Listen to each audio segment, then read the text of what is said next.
what we experienced in 21 and 22, our local real estate industry could not sustain, double-digit increases in value. It's just not possible. Work where you live. I cannot stress that enough. And within, 21, 22, I think we did 7 transactions in our neighborhood specifically. Because how is real estate different in the California market compared to Florida? 3 things still sell a piece of property: location, condition, price. We can't change those. I really shy away from pricing too high. I've done it and I've been kicked in the shins. In a world of automation, people are seeking more humanization. AI isn't taking your job, it's taking your business.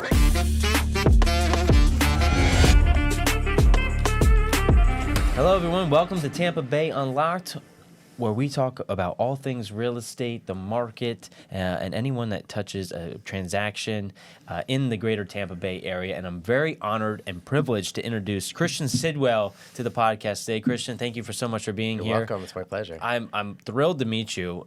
We just were talking about your great trip in Africa, but I've heard so many great things about you from so many different agents, and the fact that we're just now meeting today is kind of wild. That's awesome. I appreciate that. That's very nice. Yeah, and I would say, for those that are listening, we'll get into your background a little bit, but one thing that really sticks out is that you've sold multiple units at the new condo at Reflection.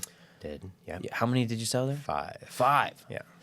Some people in the business right now are happy to get 5 deals, and you've sold 5 condos in one of the newest condo buildings in St. Pete. I want to talk about that. Okay. But before we get there, let's take a trip back in time a little bit, because I think everyone's story of how they got into the business is always pretty fascinating. Sure. So why don't you take us back in time? What was it, about 8 years or so ago? More? I've been licensed 19 years. Okay, 19 years. Yes, yeah. I began my career in 2007, or I got licensed in 2007 in California. Okay, interesting time to get in the business. Exactly. Yeah. Lucky for me, I was in San Francisco, which was a little bit of a bubble. When you think of the 2007, 2008 market, we were a little bit sheltered. But I began my career in 2007, joined a brokerage in 2008, and I was one of 3 agents that was hired by this brokerage. It was a small boutique, locally owned, locally run brokerage in San Francisco. And this was the very first group that they hired that didn't have established businesses.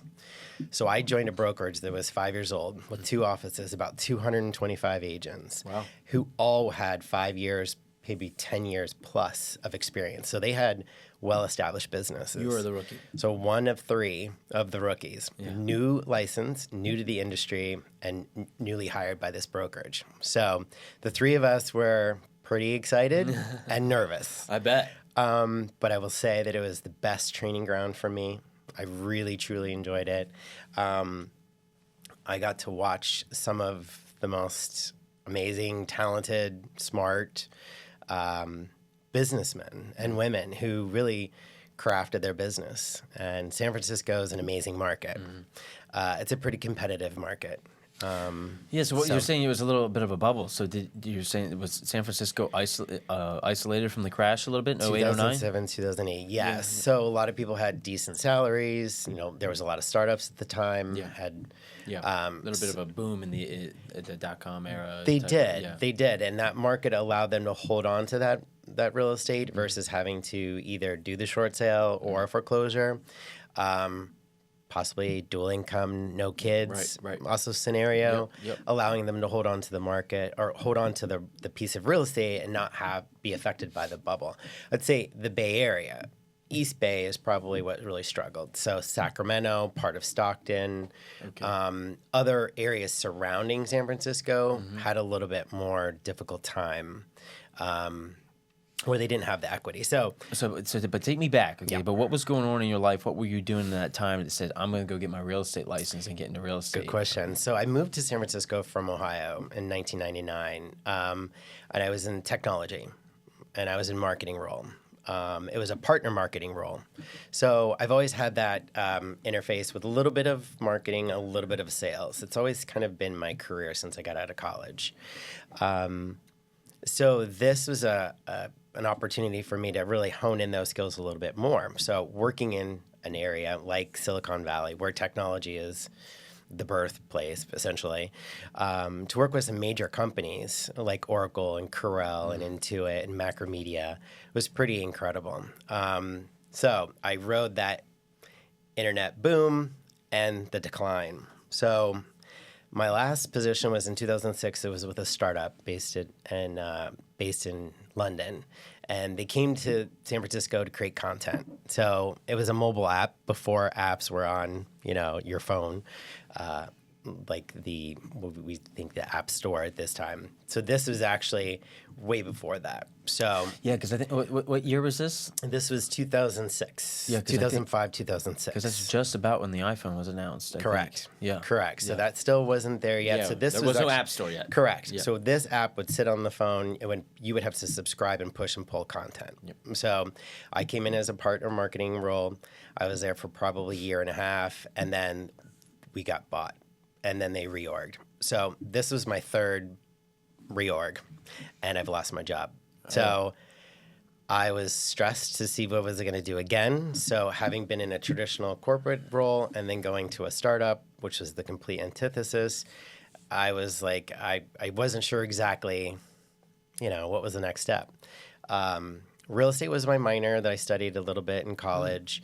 I had considered getting my real estate license earlier in the 2000s, but really got focused in 2006.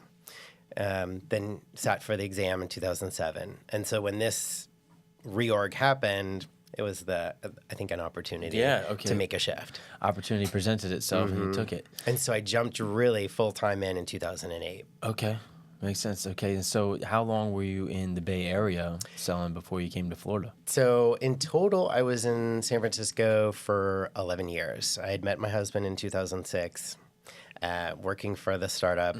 And then when the decision to change careers was 2007, I jumped, and he supported me in 2008. So 2008, that first year was, 6 months of no income, and a lot of, pounding the pavement and working your sphere. Open houses were my jam. I loved open houses. And the company I was working with, as I mentioned earlier, they believed in doing a Thursday broker caravan. So I was out every Thursday meeting other agents and other brokerages, but also learning the market. So I ramped up pretty quickly. Yeah, So, well, if you do the work, right? right. You were doing the work. And so then my husband had a job transfer in 2012, which took us down to Southern California. Okay. And so we lived in a small town in Ventura County called Ojai, California. So we were there 5 years. So I started my career in San Francisco in 2008, really started ramping up and doing well and getting some momentum in 2009, 2010, 2011, and then he gets a promotion. So I have to leave and move to Southern California. We're 9 hours south. Start all over. Brand new brokerage, brand new market, and had to hustle again. Meet people, create some trust, create those bonds, learn the market, which was huge, and did that for 5 years. So that was probably an 8-9 year career in California. Then a job transfer again with my husband, and we moved to California, or from California to Florida, and that's what brought us here. And to the area, San Bay? To St. Pete, yeah. And we've been here 9 years, and licensed 9 years. Okay. So roughly 18 to 19 years is my total career. So 8 years in California, 9 years here in Florida. Makes sense. And so you knew internally that, hey, I already made the shift once, new market, new area. Well, right, but the San first Francisco, time, correct. So to be able to come into Florida market, you're like, correct. Okay, just got to follow the blueprint that you did before. Correct. How is real estate different in the California market compared to Florida? Very interesting question. So let's start with disclosures. There's far more disclosures in California. Now, they're very similar in the fact that we get to write our contracts like Florida. And there is contract back and forth negotiation between agents. We do have an E&O, very similar, to protect us if there's any issues. But I would probably say the biggest thing is disclosures. And the specifics of the region, right? Even selling in San Francisco is very different of selling in Ojai, right? So San Francisco, the one thing we worry about is bedrock. What is the foundation of the house built on? A through E, essentially. So if you're in liquefaction, then you're E. So there's certain areas of the city, if you're on liquefaction, if you have an earthquake, that could be an issue. Mm-hmm. So that's, we talk about flood zones here. Yeah, that's one thing. I think there's every market throughout the U.S., every geographic area has certain issues you worry about. So is there a particular, I'm naive to this, is there earthquake insurance? Yes.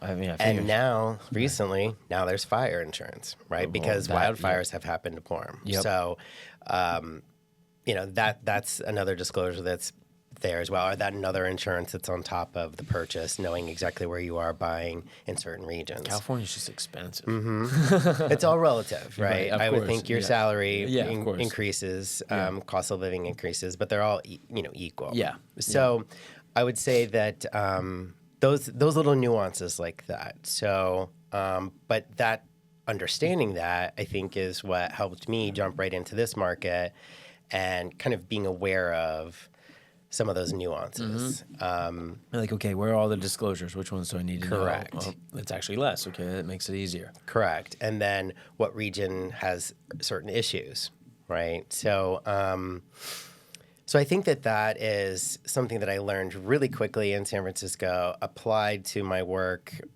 in Ojai, and then just duplicated again here in Florida. How do you like the Florida market? Yes, I do. I mean, comparing, I know you're biased and you want to say that now, but just as like a working professional, because a lot of it is agents that are listening to the show, Yeah, there's a level of professionalism that's slightly different. It's a little bit more casual. I think it's just based on the region. Yeah. I think it's just where we are geographically. I believe that. So I think the importance is the same from a standpoint of being professional, saying what you mean, integrity in your word, collaborating with other agents, and doing the best you possibly can for your client. So I think that doesn't change no matter what market you are. It's just learning the different specifics of those contracts and those disclosures. Protecting your client is still key, right? And understanding why your seller wants to sell, who actually owns, is still the same. Why the buyer wants to buy, still the same. And we talk about, the 5 Ds that happen in life, that happens to everybody. So I think those things are quite similar no matter what market you're in. Yeah, no, I agree. I mean... And you can apply those to real estate in any market that you go to. Yeah. I think there's something, but what I'm hearing from you is that maybe the sense of professionalism, Florida has this, and I'm not knocking, but there is this slower pace a little bit, right? Even in just the way people dress, because it's hot and humid and all that, right? So I joke, and say, nothing can start before 10 a.m. in our industry because no one's showing up. Right. But I come from the Northeast. I moved down here from Philadelphia, suit and tie every day, hustle, bustle. I mean, you in the office 7 a.m. or you were late. That's right. So it's just different. But I think when you bring that type of mentality and drive here, right? I mean, attributes to the success that you're having now. Correct. And again, I would repeat that you just apply those same attributes no matter what market you're in, right? So you kind of adjust when necessary. So I'll give you kind of a funny story. I was suit and tie in San Francisco because people dress in San Francisco. And when I moved to Ojai, and I did have a bow tie, and I was wearing a suit, and I did show up, a couple of the guys in the office heckled me, saying that, we're a little bit more casual around these parts, right? Because they're literally in cowboy boots, right? Because it is more of an agricultural valley. There's citrus farms, there's avocado farms, there are horse ranches. I mean, you move to Ojai for the lifestyle. It's a valley of 8,000 people. It's a small valley. Wow. Big difference. But big parcels, 30, 40 acre parcels. Right. And they have citrus farms, like I said, and they have avocado farms, and they have horses. Yeah. And they live in Ojai for the lifestyle. It's an LA getaway. It does have a 5-star resort, which is a big attraction to the Ojai Valley. So it was about lifestyle. So then I had to shift. Right. I couldn't wear the suit and the bow tie. I tried to distinguish myself separately in that market. So I did have my logo with a bow tie. I kept that as long as I could, but I certainly couldn't wear the bow tie every day. It's interesting because you almost think, okay, maybe that would work in your favor because you Sure. do stick out among the sea of sameness. Absolutely. Right? Absolutely. So did you have to do any shifting in your branding when coming to Florida? I did. So part of that was the driving across country, the journey. And I think about that journey. And I also think about my journey in my career. And then I also think even more micro focused on each of my clients. Each one of us is a journey. Whether that's a client that I have a repeat client I do a lot of transactions with, I follow their journey in real estate. And I literally just celebrated my 19th anniversary with my very first client, Queasy and Yvette, and they bought in San Francisco. Now they have 2 boys, and they're still in the same house. And so I followed their journey 19 years ago, my first transaction. And so if you're watching, hi, good to see you. Edwards, I love you. So they were a great couple, and so I followed their journey. So journey really kept coming up for me as I'm driving across country from California to Florida and thinking, what does that really mean? And then I think about a partnership. And then my husband decided to retire from medicine and join me in real estate. And he got his real estate license here in Florida. So we're partners, so Journey Partners. So that is our team name, is the Journey Partners team. Makes sense. And we felt like that really resonated with the journey of real estate, with our clients, the journey for ourselves, the partnership that you have in real estate, not only with us as partners and with our clients, but then with other agents and other brokerages. The partnership is important. So the Journey Partners team, that name and that logo that we have for our team means a lot. Definitely.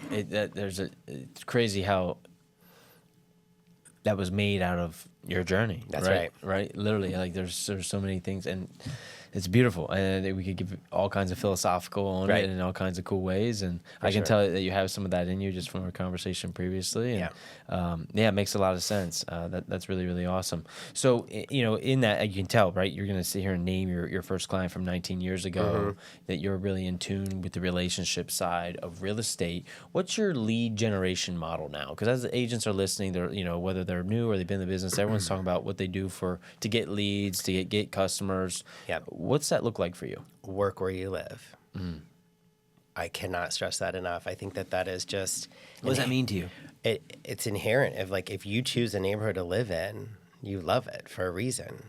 And then you start establishing relationships with the people in that neighborhood. I think that is just something that is a great place to start. Because when you love your neighborhood, and you love your building, if you live in a building... You just gotta ooze that. You gotta feel it. And you gotta tell people why you love the building for yourself. Why did you choose to live there? And then when you tell that story, other people resonate with that. And then you begin to create that trust with your neighbors. We live in Allendale Terrace, and when we bought in 2019, we just kept talking great things about the neighborhood.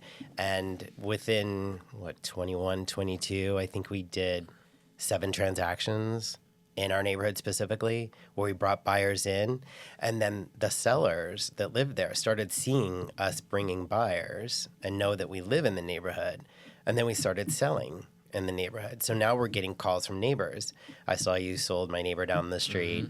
Love for you to come over and take a look at my house and see if there's an opportunity to work with you. So I think working where you live is, when I'm mentoring, agents, that's what I say. It's so much easier to really love where you live and talk about it and tell the story. So you're really focused on your farm. I do. Yeah. Yeah. That's what I'm hearing you say, is that you're like, look, I'm gonna be the poster child for my neighborhood. Put it out there and tell the story. I'm telling Christian you're a good storyteller. I am. Yeah. I like it. Yeah. I enjoy it. Well, I think that there's curiosity. Everyone has curiosity. And so if I'm the one to start the conversation, that breaks the ice for them to start asking questions. And then I can have an opportunity to ask them questions because I'm curious. Well, Einstein says I'm never clever nor extremely intelligent. I'm only very, very curious, right? Yeah. So I think real intelligence is being curious, and what's your depth of curiosity, and where does it go? And podcast is a great way to do that. Yes. Because you're constantly asking questions. Yeah, well, no, that's one reason why I love doing this is because For sure. we don't have anyone bringing us coffee, interrupting us, no lunch. There's no distractions. It's you and I in one continuous stream of conscious thought. Yep. And wherever we decide to drive it to, right? Yeah. Which is fascinating. I agree. So take me, why reflections? How do you get, so it sounds like a similar thing here, right? Yes. You were loving the building maybe, but how do you find 5 people to buy in that building? Well, I told the story. So I went to the sales team, took my first client there, and I was really impressed with what the building had to offer. And of course, when I met Rachel and Michelle and they did their presentation, I thought that they had a really great dynamic. And you could see that they believed in the building too. When you look at the developers and the builders and their idea to create a community and offer a building with some unique components about it, I thought was something different than we hadn't seen before. I will tell the story. I was doing an open house in Crescent Heights, I believe. It was new construction, probably $1.2 million. Met this buyer. He and his wife came in, started talking to them, and he said he was going to be working on a development project. Of course, this was 8 years ago. And he said, we're not sure we actually want to live in a condo, even though I am building a condo. He's like, I think we want a single-family home. So I started talking to him, and I started reflecting back on the condos that I sold in San Francisco. And I was like, oh, great. I'm glad you're going to be doing that. I think that's an awesome opportunity to build something here. Can I share a couple ideas? So I start throwing out a couple suggestions. Little did I know, he's the developer. Oh. And they were like, interesting. And they kind of sat down and started asking me more questions. Well, what else do you think? What else do you think? And I started giving some ideas. And then he eventually disclosed that he was the developer. And I was like, oh, man. I may have open mouth, insert foot, right? But it was my honest feelings about certain things. Did any of those things come to life? Yeah, I think he followed the idea. The one, I just think that having a restaurant in the first floor of a condo building attracts certain things, right?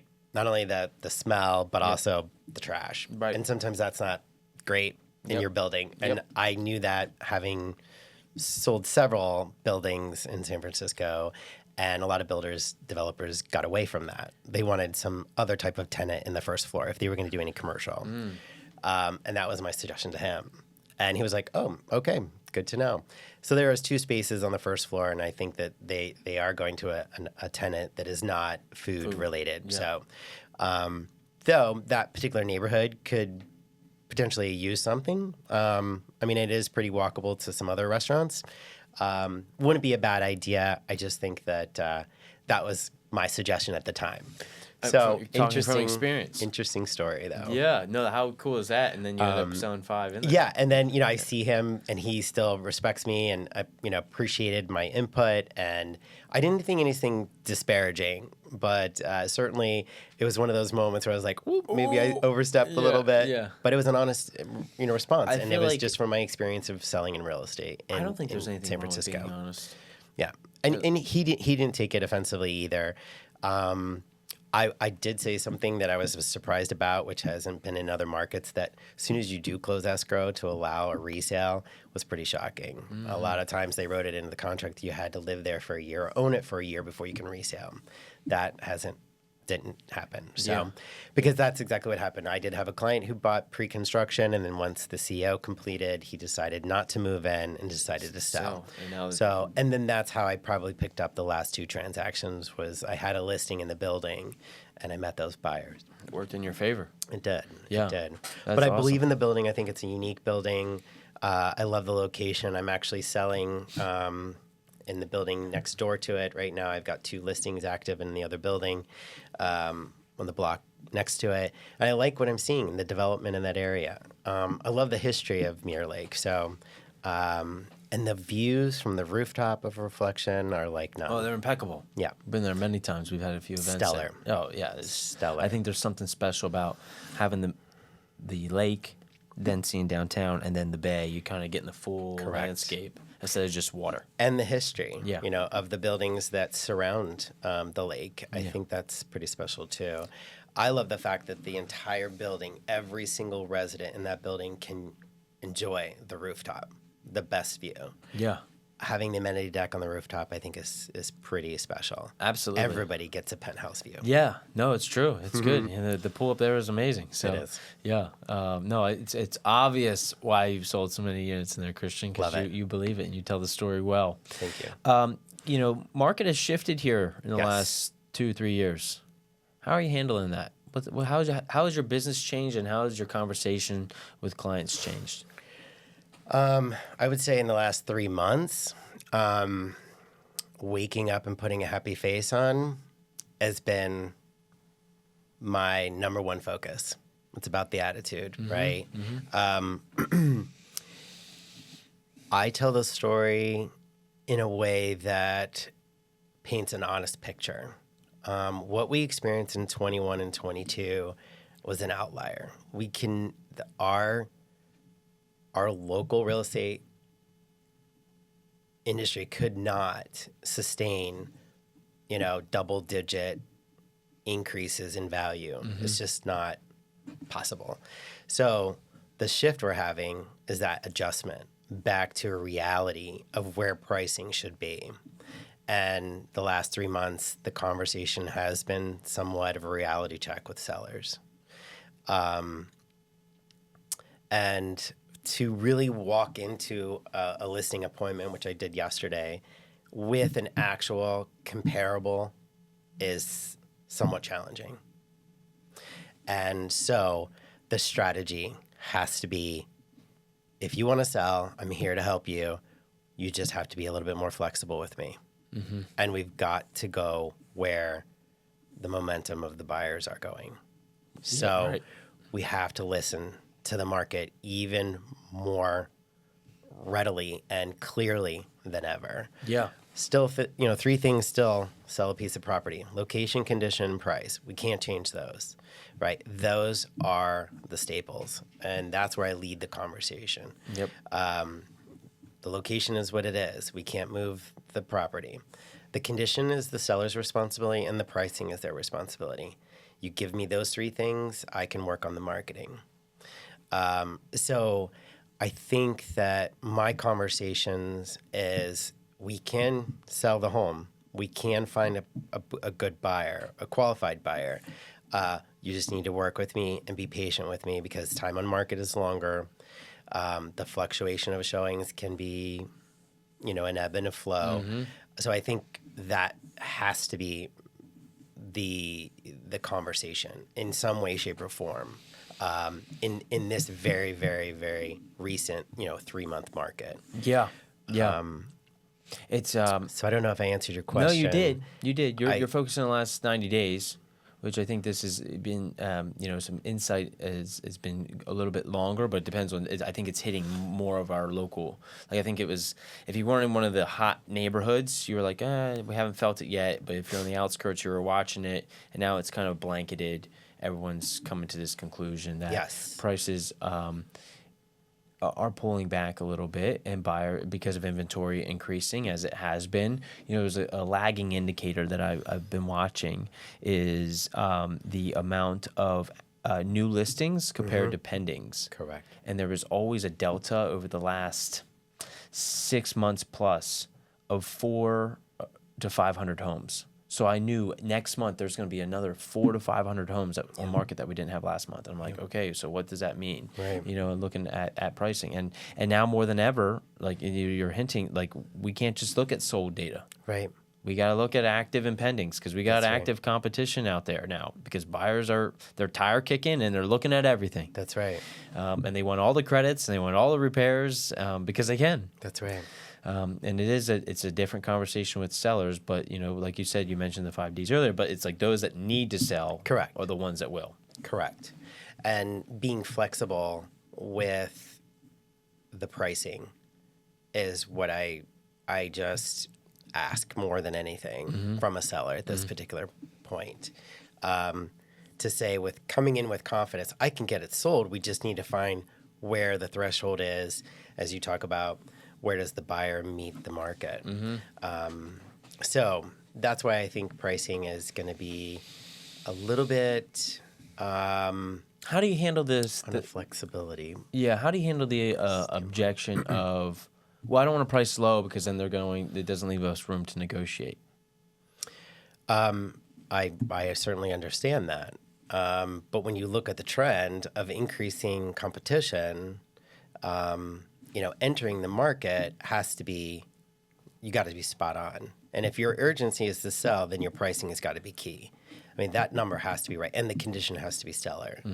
More and more and more, those three things, location, condition, and price, have to be in alignment. Yep. So superiorly, if that's a word.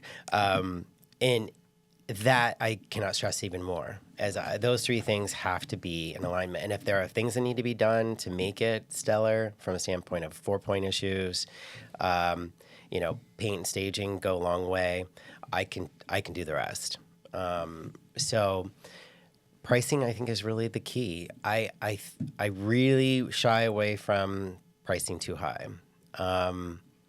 I've done it, and I've been kicked in the shins. Yeah, and it hurts. It does. Yeah. And when I feel confident when it can come to the seller and bring an offer that was close to my original analysis, and they still look at me like I've got two heads, and I'm like, this is what the market is showing you, and if you want to sell, this is where we need to be. So to answer your question, if they want to price high, I think there's a myth in doing that. I'll explain to them why I don't think that that's a positive strategy for them to get the results that they want. If they still push back on it, then I'll start at a price, and then we're doing aggressive reductions. Even though I think I can show them statistically how that doesn't bode well either. No, it's a perception of the buyer. Yep. Of the buyer, in an idea that they think that they can take advantage of this particular seller. So I can give all the scenarios, I can tell all the stories. The buyer or the sellers, actually, it's their property. They're going to make the decision. If I have to walk away from it, then I think it's appropriate that we do that. So and wish them the best of luck. You're in the camp of not taking two overpriced listings? Because there's two camps. I am. In the fact that if it's just blatantly, it's just really, after 3 conversations with the seller in Indian Rocks, she decided, my analysis after 2 visits was not the right one for her. That's her decision. It's ultimately her decision. Yeah. But I don't think it's appropriate for me to elevate her expectations or the market's expectations, because the results do not get what we're looking for, and nobody's happy. It's frustrated all the way around. Also, it's a little bit of my reputation when you put a high price, over market listing out there. And I know, and I have to temper that in this market. It's somewhat challenging, as I just mentioned, because we are in a shifting market. So sometimes I know agents do start in lower and lower and lower, and I don't discourage that. I'm just saying that I believe that it doesn't bode well for the seller, because the results are not what they've asked me to do. And I can't deliver on that. And that kind of just gets me in the gut that I can't bring them the offer that they're looking for. And with all my analysis I can show them and the facts on the sheet, the numbers are the same. I don't know what other agent's telling them something different, but these are the numbers, and I haven't changed them, and I haven't falsified them. These are the numbers of the current market. And this is the trend of the market. And in a condo market, the trend. So even more so. So I'm explaining all that. They have to make their own decision. Yeah. And it is their property, and it's their right to make the decision of who they want, how they want to price it. So I cannot change that. No, you said it well. It's just resetting expectations and having great conversations about it, and the better that you can articulate it and show that you're here to advise. Exactly. That's all we can do in this market. And so I'm glad we had this conversation about that piece particularly. We have an appraiser coming in next week to talk about pricing. Excellent. Because it's all over the it's all over the place right now, sure. even for appraisers. So we want to know, what are they looking at? What are they, right? Great. So I'll be listening. Yeah. Because that's a great topic. Yeah. Well, yeah, it'll be in here. It's just more important because appraisers, they're all over the place. Appraisal, it really is. Yeah. It really is. And so how do we as agents, if we can bring knowledge, hey, this is what's going to happen on an appraisal, right? It's not even our thing now. It's, are you in the camp of, let's get the appraisal done before? I think that's a possibility. I bring that up to the seller. Absolutely. I think a pre-appraisal has some teeth. Has a place for us to really put our flag down and begin the conversation. It can set the tone even with the buyers and the buyer's agent. Now, of course, they can dispute that, and I'm fine with that. They bring their own data. But I certainly believe that in this market certainly is a conversation starter for the seller and could give you as an agent a little bit more confidence walking in there to say, I really think this is where we need to price. We just had it happen. Sellers were thinking $550 for their place. The comps were anywhere from $450 to $650, and there was nothing telling me why they would have been the higher one. And so it suggested, let's do the pre-appraisal. And they said, they came back. He's like, no, you have to go out there. I'm gonna tell you it's $450. So it's like, hey, I'm not the bad guy anymore, right? Let's just look at the data on this, and now we can make a sound decision. Correct. I think correct. And then, I think that also gives confidence to the buyer that they've gone through that process, that they've taken the time. That's what I love about a pre-inspection as well. I like having a 4-point in this market from an insurance standpoint. That gives confidence to the buyer and the buyer's agent, knowing that it has passed a 4-point and a pre-appraisal. If those two things you can put in your arsenal and put in your pocket and put out on the table to the buyer's agent, that's great. You're taking like the two biggest things that could blow up the deal. Correct. Yeah. Correct. Let's just eliminate that right off the jump. I agree. Yeah. I think that's a smart strategy in this market. I really do. You have to, because not every agent's listening to our podcast, Christian, to get these data points, right? And with all the inventory out there, there's, you can tell. You can tell that not all the houses are being listed appropriately. How are agents still using cell phone pictures, Christian? I think that's silly. I don't get it. It's it doesn't shed light on the property in the best way that it really should. Not even close. And we are selling a product. You want the product to look its absolute best. You want people to be on their tablet, on their phone, or on their computer and see the photography enough to make an appointment or to go to that open house. You have to evoke that emotion to spur that intention. And to do that in a way, I put a lot of emphasis on that. I think that's super important. That's the part I love the most, honestly. I do really believe in staging, and I do believe in photography, and I do believe in video. I think that those are standards in the business. For me. It's for me. It's entry level now, right? You need to do that. How are you using AI in your business, if at all? Slowly. I'm tempered with that. Tell me about that. I still want it to sound like Christian Sidwell and the Journey Partners team. Absolutely. I think it certainly can create some ideas that I didn't necessarily think about and grab some resources that would certainly be helpful in a very quick manner. So I do use it. I'm still... What do you use it for? Mostly it's... well, I could do two things. So I'm looking at business structure and a marketing plan, a little bit of property description, and probably more about how to be more creative from a standpoint of what does my video look like? What does my script look like?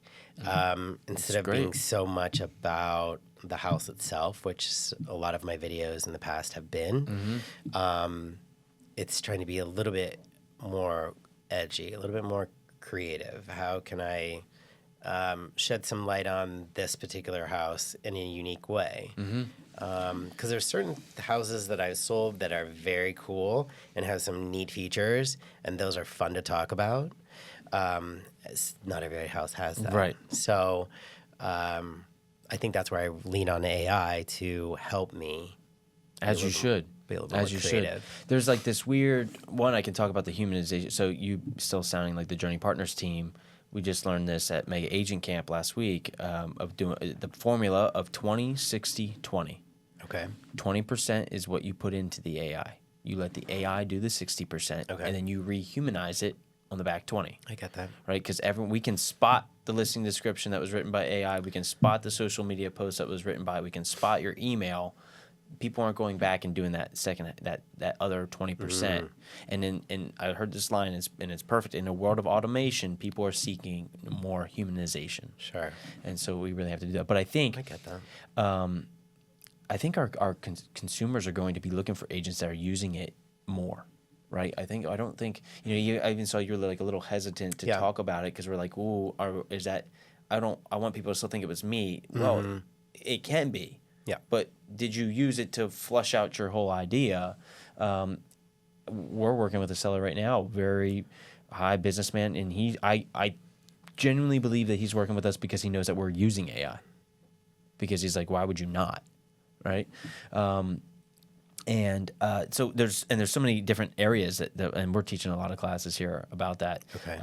Because it's more than just like, yes, every house should have a buyer profile, right? Because now you can in this market, we need to, right? Well, who's my avatar for this house? For sure. And let's figure it out. Let's have AI analyze it from but it's all about the prompting that we're doing. This prompt should be a paragraph or more long that's going into AI. It shouldn't just be one or two sentences. We need to direct it a little bit more. Are we uploading our business financials into AI and having it analyze that? Are we analyzing our business plans or our standard operating procedures? Right. I got wild and uploaded my whole digital journal to it and say, find the patterns that are showing up consistently in my writing. Very eye-opening. So I'm heavy, all in on it because, they're saying there's another line out there that says AI isn't taking your job, it's taking your busy work. So let's appreciate that. Yeah. So I think in this world, Christian, that we as agents, as we adopted video quickly, we did all these other things in marketing, we have to adapt this super quickly because if not, the agents that are going to smoke us because they can just move way faster than we can. But we just have to rehumanize it. Yeah. That's the biggest piece. Got it. Right? Bring back our humanality. For sure. Yeah, to and it. That would be my hesitation and I agree with the 20-60-20. I think that's a great analogy. Because I certainly go back and reread it too. Just don't hit send, of course, or cut and paste. Yeah. But it certainly taps into resources that I didn't think about. And that's what the power of AI is pretty amazing. Yeah. From that standpoint. Yeah, it is crazy. It's so cool. I'm excited to all the things that are coming from it. Especially even now as AI and video is getting better. I don't know if you've seen this, but there's places where you can upload just a still photo and it turns it into a video. It tries to predict what the other angles would look like and things like that. So you can imagine you could almost create a video tour of a home just from a few pictures. From still photos? Cool. Right? That's going to be crazy. That's crazy. Yeah. That's great. That's cool. Yeah. So what's next for you? Where does your journey go next? Well, I'm having conversations with some clients and brokerages in Europe. So we'll see. Do you think about moving the homestead? Oh, well, partially. 50-50 maybe. Yeah. How cool. I'm gearing towards that age of thinking about what does retirement look like. Yeah. I don't think I'll retire, honestly. I think I'll be selling real estate until I can't use AI or use my cell phone or do video anymore. Yeah. I truly believe that real estate's in my blood and I will do it until I can't anymore. Seriously. So I don't really. So retirement for me is just spending more time possibly in Europe, but looking at any particular country? Italy. Yeah. Potentially. Spain, Portugal. Kind of looking in area. All great spots. Yes. So we'll see. But those conversations are enlightening, and to see the possibilities of, owning real estate in a foreign country is cool. And then to understand kind of what buyers are looking at for us when they're considering potentially buying here, and vice versa. So we'll see. That's a future goal, working towards it. Well, I want to thank you for taking us on the journey with you a little bit here today. I want to watch your time because I know you have another appointment, but excited to see where your journey continues to take you, and we definitely have to stay in touch because you're a joy to talk to, and thanks for the story. I feel the same way. Yeah. Thanks, Ryan. Christian Sidwell, thanks for being at Tampa Bay Unlocked. If you're still with us, like, subscribe, share with a friend, and comment below your biggest takeaway from Christian today. Thank you, everyone, and we'll see you on the next one. Thanks.